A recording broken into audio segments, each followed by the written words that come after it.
আসসালামু আলাইকুম। ওয়ালাইকুম আসসালাম। আপনারা অনেকেই দেখছেন একটা ভিডিও ব্যাপক ভাইরাল হইছে। সেটা হলো বিমানবন্দরের ভিডিও। দেখছি আমিও দেখছি ২০ টা ফোন নিয়ে আইছে একজন। হ্যাঁ, তা অনেকেই হয়তো প্রবাসীরা আমার উপর বিরক্ত হইতে পারেন, রাগ হইতে পারেন। ভাই এটা রাগের কিছু না। এটা হলো আইনের ধারা। আর আইনের ধারা কত প্রকার আমরা সাধারণ বাঙালি বুঝি না। এটা তার তার ব্যক্তিগত হিসেবে নয়, কোনো কোনো কার্যক্ষেত্রেও না। ধরেন আইনের আছে ২ টা মোবাইলের বেশি আনতে পারবে না। কিন্তু একজন প্রবাসী ২০ টা মোবাইল কিভাবে আনে? এটা হলো সরকার থেকে একটা রেট পড়ছে। রেট পড়ার কারণে সে তার দায়িত্ব থেকে এইটা তল্লাশি চলছে।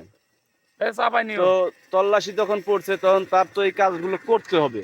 সে তো বাধ্য এই কাজগুলো করতে বাধ্য।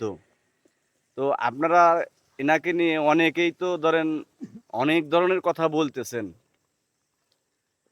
আগে যদি আপনারা যদি তার জায়গায় থাকতেন, তাহলে আর আপনারা এতগুলো কথা বলতে পারতেন না।